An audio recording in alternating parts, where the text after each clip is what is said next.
Hello, everyone, and welcome to an episode of Teacher for Teachers. We're so excited that you're joining us. I'm Dr. Dejana, and I'm here with my dear friend and colleague, Dr. Leah Haynes. Hello, everybody, and thank you, Dejana. So nice to have you here. And I'm really excited about the conversation today. We've been working for the last few years on different projects with Annenberg Learner and in partnership with Games for Change, and it's just been a fabulous relationship. And they have a new executive director as of the last 8 months, and she's just fabulous. She, before coming into Annenberg Learner. Her name is Nathy Rodriguez, and before coming into Annenberg Learner, she started an organization called Step Up Tutoring. And before we had met, before I knew that she was coming in as the executive director at Annenberg Learner, I had a couple of friends who were starting the process of becoming mentors in the Step Up Tutoring program. So it was a conversion of two interesting worlds. And we have two of our regulars with us today that I'm really happy about, Ann Mcmullen and Mark. But how about Mark and Ann, would you please, Ann, first introduce yourself, and then we will go to Nathy with some questions.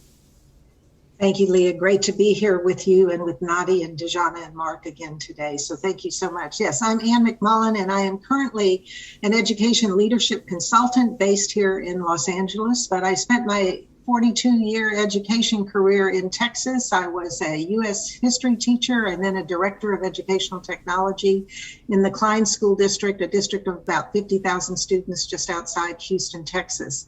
But I've been in LA for the last 8 years and have been involved in writing a book called Life Lessons in Leadership and working with superintendents through a group called COSN, the Consortium for School Networking, and AASA, the School Superintendent Association, where I am the project director for their Empowered Superintendent Initiative, working with superintendents all over the United States on getting teaching and learning right for today's students. And it's just a pleasure to be here with all of you. Thank you. And there are some big jobs in there. So, Mark, I know you've been really busy because your school's been putting out our first line workers in the healthcare world. So, we're certainly trying to. After being a preacher for a decade, I went back to school, got a PhD, taught sociology in Colorado, and I've been in Southern California counting things for a university for the last 15 years or something now. Glad to be back. Good to see all of you and looking forward to our conversation. Thank you.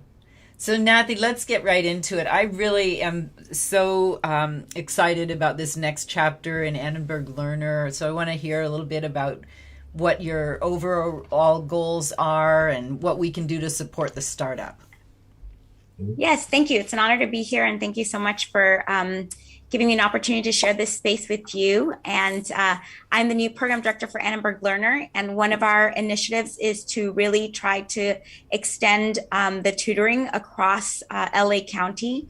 So as you know, I previously worked with Step Up Tutoring, and that has a partnership with LAUSD, the second largest school district in the country. And through Annenberg's network and ability to get the word out, we'd like to expand that tutoring beyond just LAUSD and across LA County, and involving other organizations that can provide tutoring services. I think it's going to take more than just one org, and potentially volunteers, paid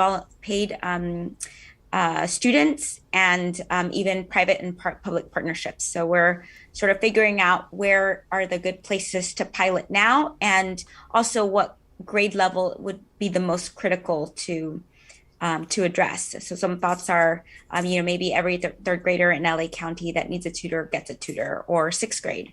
So we're still kind of figuring that out based on capacity and also need.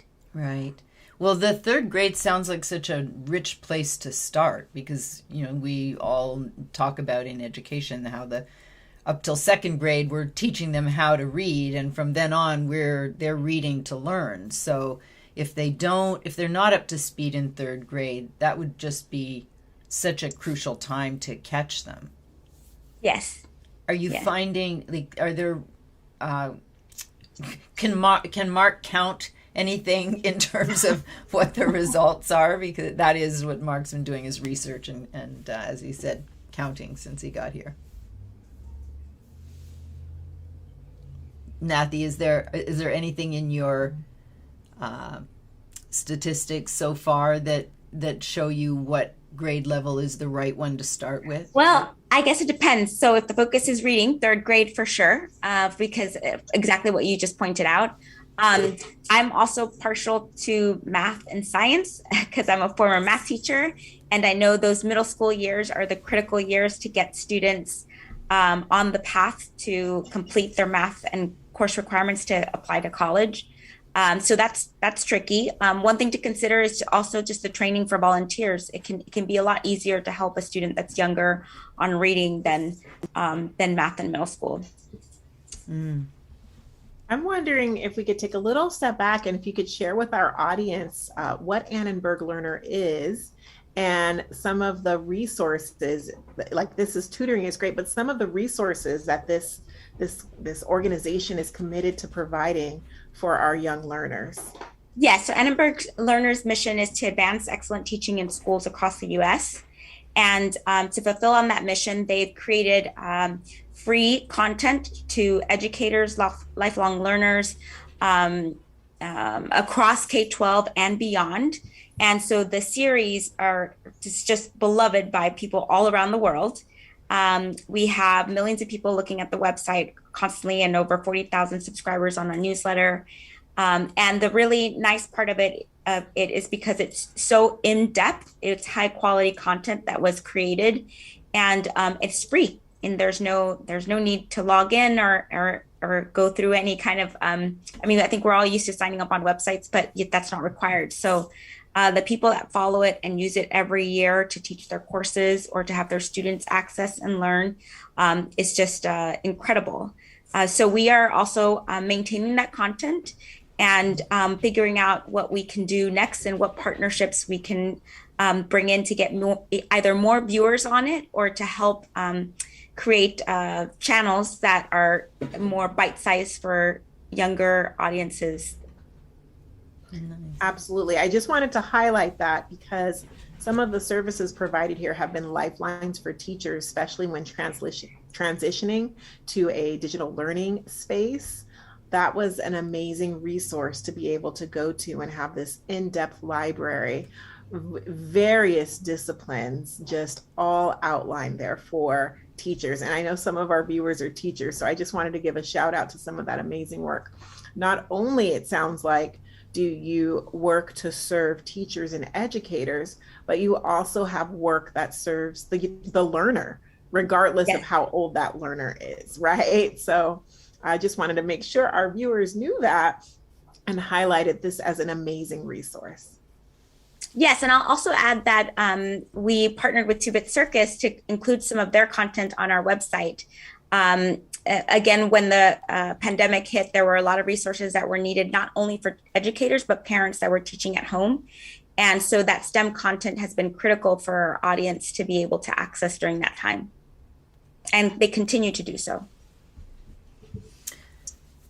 Yeah, Nadia, I'm so glad you mentioned that about parents because they really did become co-teachers in the pandemic, and that was a new role for many, many parents. So to provide that kind of resource and aid and help to them in that role as a learning facilitator is really invaluable. Are all of the tutoring services that you offer, are those also done virtually and online, or are there also face-to-face kind of tutoring sessions that may take place? Yeah, our current partner, Step Up Tutoring, does all virtual. In this larger initiative, we're kind of format agnostic. It could be virtual, it could be in person. Mm-hmm. However, again, virtual just allows for a lot more volunteers to be available for these students, even if it's just for 1-year commitment. I'll also add that Annenberg and Best Buy have partnered to create teen tech centers across LA County. Over the next couple of years, there's $10 million that have been invested. So these centers will become community impact centers where students can come in and access technology, mentors, internships. So that might be also a place where kids can get tutored at different age groups and potentially by a peer that's older. Now, I love that model that we all in education need to look for partners in a lot of different places. And I love the way that you're doing that. So thank you for sharing that. Yeah, and I really love that you're including older students working with younger students, because there's research that tells us that they will believe what they hear from a near peer so much faster and hold on to the information longer than when an adult tells them. Yes, yes. And also benefits the older Absolutely. student to reinforce their own learning. One And of the get things them exposed to teaching too. I think we're going to need a lot more teachers coming through the pipeline. Yeah, I was just Absolutely. going to the idea. One of your coworkers talked about the need to enhance the career of a teacher and make it, something that the public sees. And maybe in a post-pandemic world, this would be easier. We were having this conversation a couple of years before the pandemic. But one of the things she said was trying to encourage, like at the airport, when they're saying, well, you could our military veterans pre-board, military veterans and active teachers, please pre-board the plane. Like, What a great idea. right? And it doesn't cost anyone anything. And it Right. gives us all a moment to see them boarding and, applaud Yeah. or thank them the way we do the military. Yeah, great idea. Yes. Yeah. So, Dejana, did I see a robot coming into the side of your... I mean, we are makers in this world, right? Children, pets, cats, whenever you're on a Zoom call, they all of a sudden find a lot of interest in what you're doing. Well, So just before you joined us, Anne made the point that it just wouldn't be Zoom if there wasn't at least one dog barking or one cat. Absolutely. Well, there you go. My cat's very interested in the work that you're doing for learners. And step up tutoring. So how does that work for the mentor, the tutor? Yeah, so the volunteer signs up on the website and commits to working with the student for 3 months. However, what they're finding is that once that those sessions start and they meet, those relationships are going on beyond 6-9 months until really it's usually college students whose schedule changes and they have to end the tutoring, but then the student will move on to another tutor. So that's been really wonderful to see. The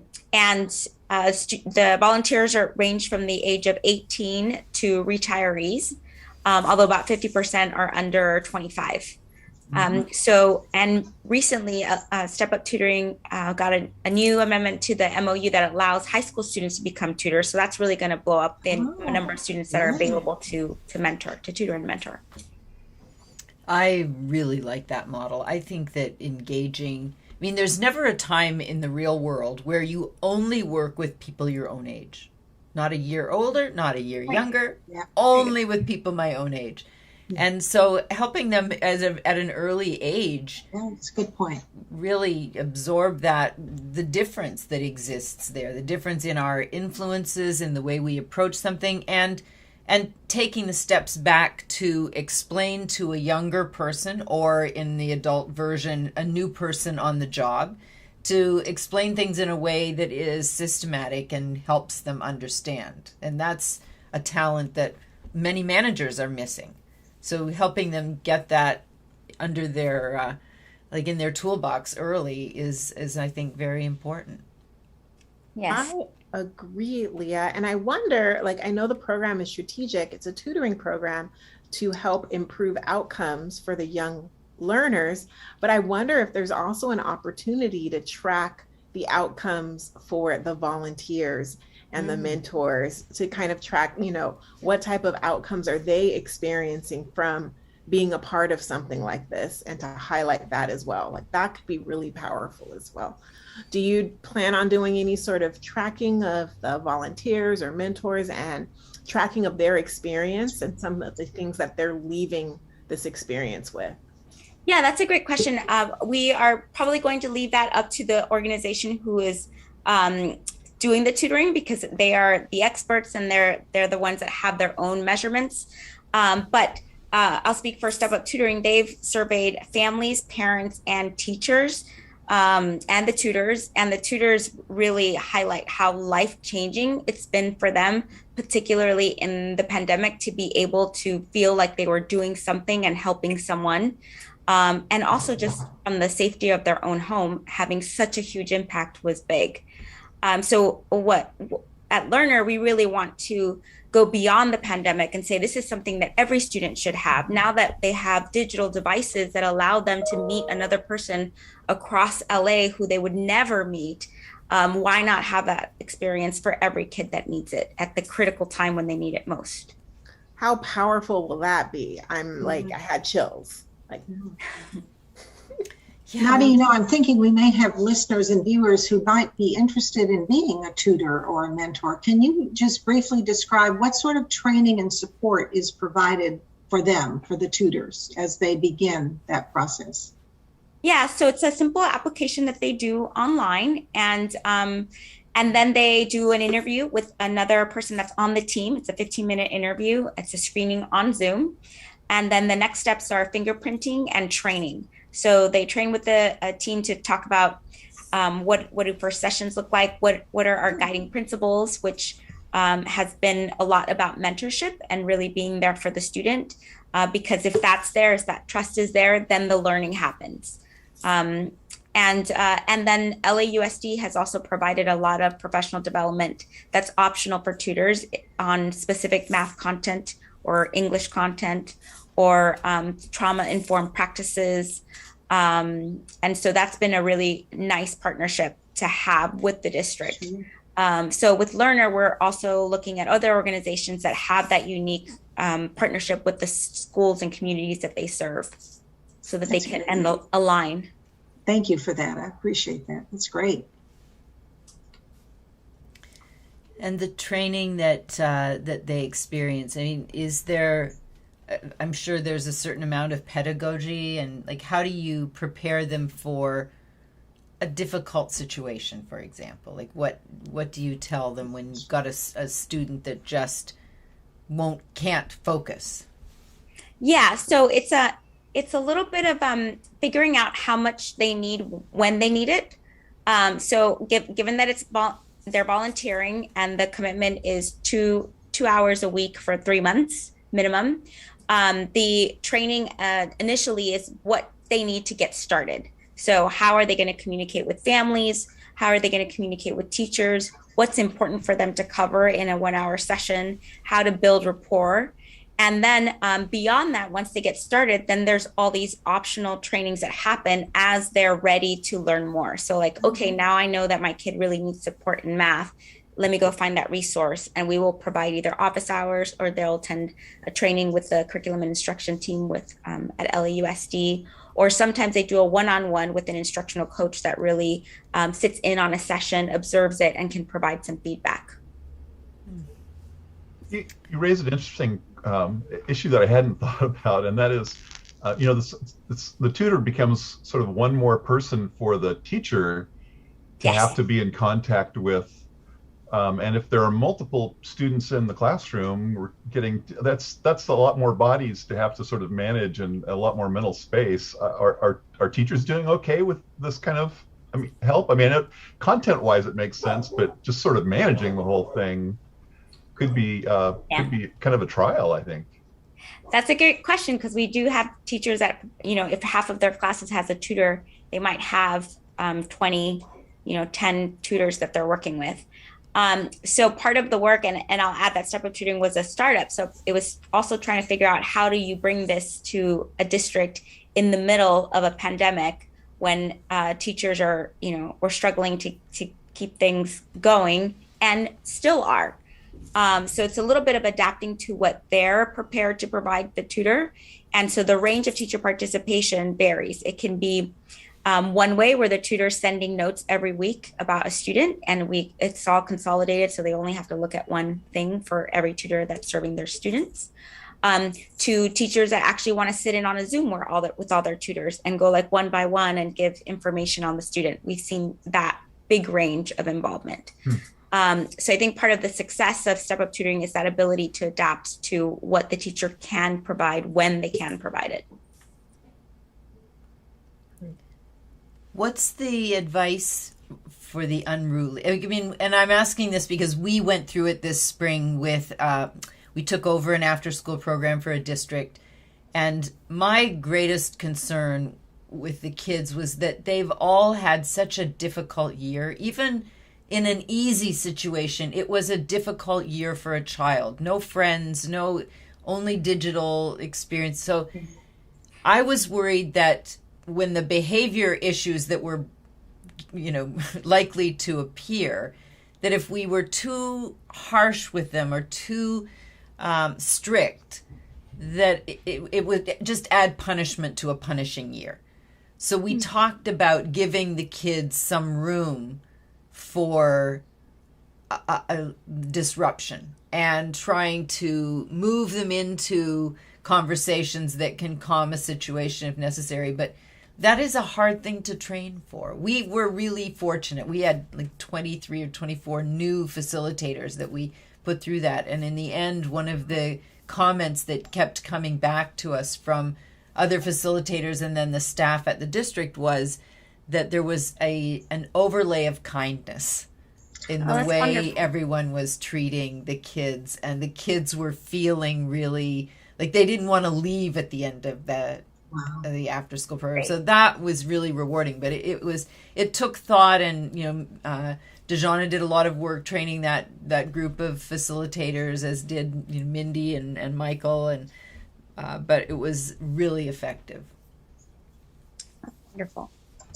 Yes, I just see Dejana. I love what you just wrote. You can share it, please. Oh, I just was sharing that radical kindness is a huge part of our mission at the Two-Bit Circus Foundation. It's like a cornerstone for all the work that we do and all of our educational priorities. Radical kindness is huge. It really is. And boy, do we need it now. That is widespread. That's wonderful. Yeah. Yes. I think there's plenty of room for taking a breath and acknowledging, most of the time when a child is having a really difficult time, or even another adult for that matter, when they're doing something that seems out of character or angry, it's often just us getting in the way of their very bad day. And so if we can not take it personally and help, like what are you feeling under that behavior? Or what if it's a child? You're trying to get them to acknowledge what they're feeling. And, sometimes it really is just us acknowledging that, yeah, that sounds tough. And right.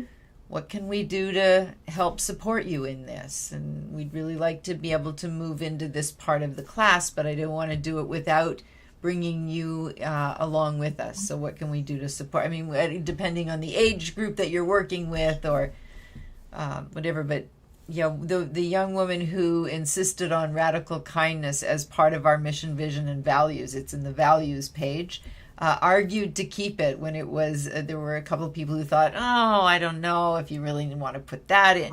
Yeah, we really did want to put that in. And I'm so happy that it stayed. And that's great. Yeah, it's powerful, and I try and put it as my personal mission. And a part of me thinks this work that is going to happen through Annenberg is kind of radical to imagine. Anyone who needs this service can get it now. Like this is not just connected to the pandemic. Or I do work in an independent school sector where tutoring is unequitably distributed among students. I don't know how to say that in live. Okay, we're live and I'm trying to say it in a way. It's expensive. It's expensive. Yes. Not everybody has access to it.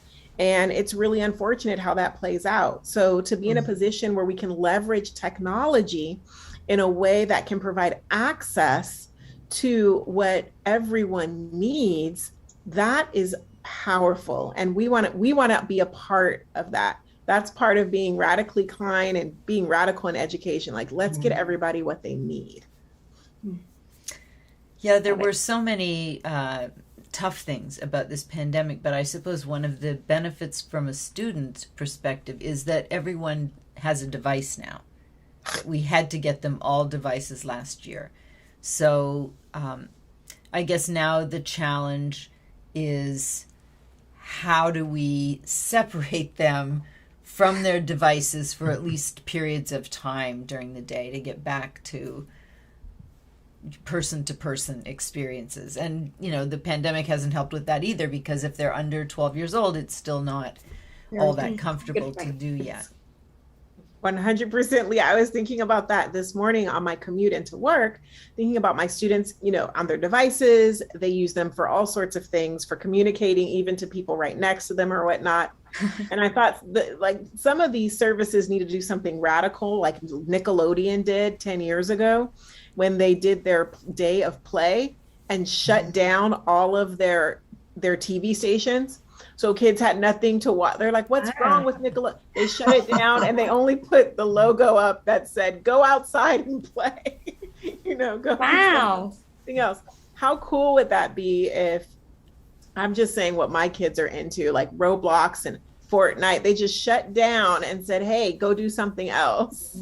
I wonder, I think we need to appeal to them on the Giving Tuesday, to make Giving Tuesday a day where social media is not available. Well, some sort of day that's kid-focused, I suppose, would be better. Focused. Social media going down for a day, that might not be good for everybody's mental health, but still. It might well be. It might be for something. They'll go through withdrawals. Like, we need to scaffold that situation. But that just occurred to me. I had to share that one. Yeah, that was me driving to school. Like, what would make things better? Maybe something like that. And then I hear today from you and the work that you guys are beginning to make partnerships and really take the good that happened during the last 2 years and really, like, how do we capture that and continue to use the technology for good in a way that services learners, and not only just learners, but also the mentors. I'm just loving all of the layers that you guys are being very strategic about putting in place for these partnerships. I'd love to learn I don't know how much time no time. I'd love to learn a little bit more about the technology centers. You mentioned that really quickly. Yes, so it's a community impact hubs, and they're going to be located all across LA County. It's a partnership with Best Buy and Annenberg. And really, it's going to be to provide a safe place that the community can come to get cutting edge and professional grade technology, where teens can learn about internships and get positive adult and peer relationships and really discover their career paths there. Wow. That's very powerful. That really is. It's great to hear that opportunity will be there for them and for the parents as well. That's terrific. Yeah, our STEAM labs were born out of a visit to the Milken School's MIT, their Fab Lab, which is identical to MIT, because, you know, I was happy for those kids, but I just wanted to sit on the floor and cry, because the kids we work with are never going to know that equipment exists, let alone have access to it. So we built our maker spaces as a low-cost option, so that kids could have the hands-on, the collaboration, the project-based, all of those things, without worrying about, oh, if it doesn't go right, I spent all this money on, you know, I'm going to be in trouble. No, we really want to make it as accessible as possible. So I definitely see an opportunity to collaborate there on that space as well. Yes. Well, I think we are out of time, Dr. DeJana. It always happens. What can we say? A huge thank you to our special guest, Nati. I'm so glad you were able to come and share with us your work with Annenberg Learner and some of the work that you had with Step Up Tutoring. Thank you again to our panel, Anne and Mark. Always welcome to the conversation. And now it's time for us to say goodbye. So I'm going to throw it over to Dr. Leah Haynes, and we'll see you next week. Thanks, everybody, for being with us. Thank you, Nathy. Bye-bye. Thank you. Bye.